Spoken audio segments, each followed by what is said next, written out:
I want to talk a little bit about Harley Race. You've already done your show about him. You beat me to it. But it not to chew everybody else's food or go into all the stories that everybody else has told. But the first time that I saw Harley Race was on the magazine covers, right? This was back before you could actually ever see a wrestler wrestle unless he came to your territory or appeared on the local TV show, right? So I'd seen him on the magazine covers. And think about this. This is something that most people don't think about anymore. Is there a wrestler that you give a shit about now in the world, anywhere in the world, that you have seen a picture of and said, okay, I'd like to see him wrestle, and not been able to? No. Not been able to see him. Anything, any tape, any film, anything at all. Of the current person? No. No. But that's part of what the mystique was, and part of why these guys were able to be over by the time they came to town, because the wrestling magazines that were sold everywhere, and it's to the most diehard fans. But since the magazines, that's why Bruno had a part of why he had such a mystique, because he was always on the cover, because they sold more magazines in New York and the Northeast, because that's where the population was. And they always had Georgia guys on the cover because of the TBS television in the late 70s, early 80s. But Harley Race was one of those guys where you, especially even if you could get other areas television, a lot of times you wouldn't be able to see Harley wrestle, because since he was the champion, they never let the champion wrestle on television. So I had been seeing him on magazine covers since 1973 when I discovered wrestling magazines. And he's been the NWA champion. He's the guy that beat Dory Funk Jr. and lost it to Jack Briscoe. And then about, what was it, 75 or December 75? Or when was the switch from Briscoe to Terry? December 75, yeah. Okay. December 75, Terry wins it. That was the first time I'd actually gotten to see Terry, because they showed the tape. They sent the tape around the last few minutes of the match to all the NWA territories. They showed that, and the same thing happened then in February of 77, when Harley beats Terry in Toronto.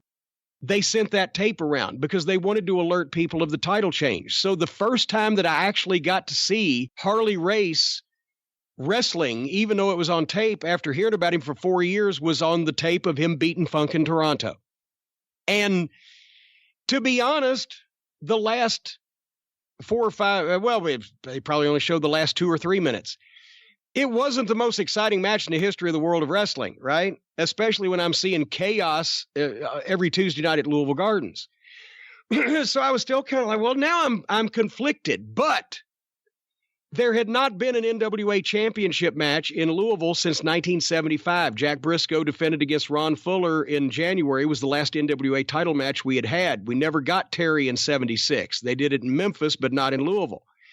But now that there's a new NWA champion, Nick, this was right at the time of the split between Nick and Jarrett, but Nick had already booked the NWA champion for a week in Memphis and Louisville, and I think Chattanooga, and I'm pretty sure Nashville, and wherever the fuck, the major towns in the territory. And so I got to see him live in March against Rocky Johnson. And I'm thinking, okay, now I get, and then you got Harley when you got to see him live. Because it was the aura from the time he walked out and the way he built a match. And Harley called all those fucking matches. If he had a match when he was the NWA World Champion, he was fucking calling it.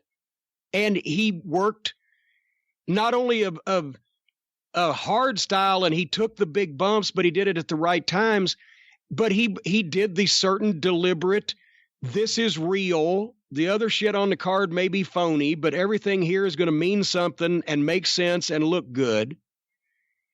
And he called matches for guys based on, what they could do. Like he worked with Rocky Johnson. So, of course, he's going to backdrop him and Rocky's going to land on his feet and hit the 3 drop kicks in a row. That's part of Rocky's thing. But at the same time, he got the best out of everybody. Because my notes that night say this is the best Rocky Johnson match I've ever seen. You know, I've seen him for 6 months, but it's the best one I've ever seen.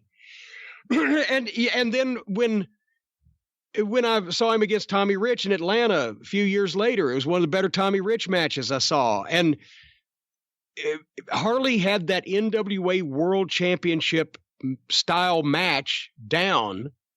And whether it was an hour or whether it was 20 minutes or whether it was anything in between or whatever it was, he kept the pace up. He kept the people interested, but he got the most out of the babyface challenger to where you basically at the end thought this local babyface got screwed. If he'd had 5 more minutes or if he'd had, you know, if he just hadn't fucking pulled those tights or whatever, he'd be the new world champion. That's the way you were supposed to do it. And Harley was that's why he was on top for so long. He wasn't the most exciting wrestler in the world. He made your local guy look bigger and better and more exciting than anybody else did. Does that make sense to people who might not have experienced that kind of thing and it doesn't really matter anymore? I would hope so. But, you know, and then the bumps, but then the main thing was I'd seen him live. He worked with Rocky in Louisville. Then the first card that Jarrett presented at the Mid-South Coliseum when he had dispatched Nick Goulas in 6 weeks. It was the return match, Harley and Rocky Johnson on top. I wanted to see Harley and Lawler, but they were smarter than I was, thankfully, back then, the bookers and the promoters. Harley wasn't going to do the fucking job, and Jerry Jarrett did not want Jerry Lawler to do a job on the very first card that he presented as a promoter at the Mid-South Coliseum. So he brought in Jack Briscoe to challenge Lawler for the Southern Heavyweight title, and Lawler beat Briscoe, and then Harley Race, with, I believe, a roll-up and a pull of the trunks, as I recall, 42 years ago, beat Rocky Johnson and made him look fantastic in doing it. So it was a win-win. And then they milked the title match with Lawler until that December, where they got Harley in for 2 weeks in a row. And the first week was a 60-minute Broadway time limit draw. And then the second week, they came back with the 90-minute time limit. So everybody's like, okay, Lawler was on the verge of it. He had him covered last week. This time, there's no way that, you know, they're going 90 minutes. Lawler's going to win. And that's when Jimmy Valiant came in, ran in when the referee was down and broke the beer bottle over Lawler's head. And he fucking gigged himself everywhere. He went to the hospital with stitches. They reported it in the newspaper that wrestler Jimmy Valiant stabbed Jerry Lawler. And he had stitches in his chest to fucking prove it and cost him the World Heavyweight Championship. So that was Lawler's out. Harley disappeared in the aftermath, which was his fucking job. And it was all on Jimmy Valiant's a fucking raving maniac. And that was then the program for the next 4 months. Lawler and Valiant basically main evented 16 or 17 out of the next 20 weeks in Louisville and Memphis and Evansville and everywhere with the program that wouldn't die because it kept drawing. So the world champion came in, had a great fucking match, then sold tickets for a return, and then was the catalyst. You cost me my world title for the blood feud between Lawler and Valiant, and then the world champion can go away for a while. But the 60-minute draw, it was the first, actually, it wasn't the first wrestling music video. That was a thing Lawler put together a few years before when he was challenging Briscoe, and they had his Bad News single in the background. But they couldn't show the 60-minute draw on television in its entirety, so they edited a music video, and this is 5 years before MTV went on the air. And, you know, we'd seen the Bohemian Rhapsody video, right? So we kind of got the concept. But the wrestling highlights of this match with Harley Race taking all those fucking bumps, set to a live version of I'm a Man by Chicago. And I still get goosebumps. When I saw that thing, I was like, oh my God, this is the greatest thing I've ever seen. Wrestling set to fucking rock and roll, you know, on video. But there was no VCRs. And this was December of 77. So that fucking video stuck in my mind until one day, for absolutely no reason other than they ran 3 minutes short on the out-of-town tape and needed to fill some time, They played that video again 3 years later after I'd got my VCR. And when I heard the first beat of the music and I saw the first frame, I fucking popped up to my feet. I'm like, I'm getting this on fucking tape. And I swear to God, it's on YouTube. You can find it. Harley Race and Jerry Lawler. I'm a man. But to have that on tape, I watched that thing 100 fucking times because at that point, I was getting smarter than I was when I first saw Harley live. And I realized that by watching him take these fucking bumps, you can learn how to work if you've got the eye for it. Harley's bumps were always perfect. They were wild all over the place, backwards over the top rope and this and that, the big backdrops, whatever, but they were perfect. When he got body slammed and he'd go up higher than anybody else. And with that body and that body weight and that fucking physique, or when he'd take a backdrop and he'd get backdropped higher than anybody else, he would always land perfect. Every piece, every inch of his body from his shoulders to his hips, and then the flat of his feet would land at the same time. Bam! Kids in wrestling school, if you take a bump and it goes clunk, clunk, you've fucked up. If you take a bump and it goes bam, you've done it right because you hit everywhere at the same time. You disperse the fucking shock. If Harley got taken over in a headlock takeover, he would fucking throw his body. He would push off with his left foot and he would throw his right leg straight up in the air. So that way his body had to follow and he would land perfectly on the other side and over his opponent. He wouldn't get flummoxed up in the guy's feet. When he had the double knockout and he would go backwards over the top rope, or when he'd get shot corner to corner and he'd do the same thing backwards over the top rope, he hit it perfectly the same way every time. Now, when you only got to see him once or twice a year, or maybe in the big territories 4 or 5 times a year, this wouldn't get old and you couldn't see through it. But when I had the ability to watch that videotape over and over, I could see that this guy was an incredible fucking worker and was always in control of himself. He would take a full body slam on an unpadded concrete floor and you would hear him hit. And you would say, my God, that's real. That has to be real. And it was, once again, it was because he was the toughest human being in the history of the planet, but also because he dispersed that shock so flat that, you know, other people would cripple themselves doing what he did. He ended up crippling himself doing what he did. And this was in the late 70s, early 80s, when he was in the 60s, when he and Larry Hennig were a team. He was the bump machine. He was doing all this shit and at a fucking higher speed and with even more virgin territory because people had not seen anything like this. And he did it so well and so believably that the knee drop to the prefrontal lobe, that there's a fucking cunt hair's worth of play in that before it becomes a goddamn prefrontal lobotomy, right? But he had the eye for it. And everything looked good and looked solid. And it just, he was a prodigy for that type of thing. And it's underappreciated even by a lot of the guys, I think, that, that looked up to him. They didn't realize just how groundbreaking and revolutionary he was and how good he was. And everybody knew how tough he was. But it was just, nobody worked like that. A lot of people try to now because they copied Harley, but before Harley raced, nobody worked like that. Just my opinion. Yeah, it's sad that there's no footage of him and Larry Hennig. Oh, and can you imagine when he was 10 or 12 years younger than he was in the late 70s and doing all that shit?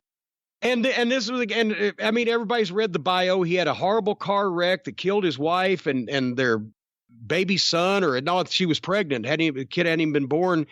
And they wanted to cut his leg off. And Gus Karras said, no, fuck you. I'm taking him back to Kansas City, and saved his career.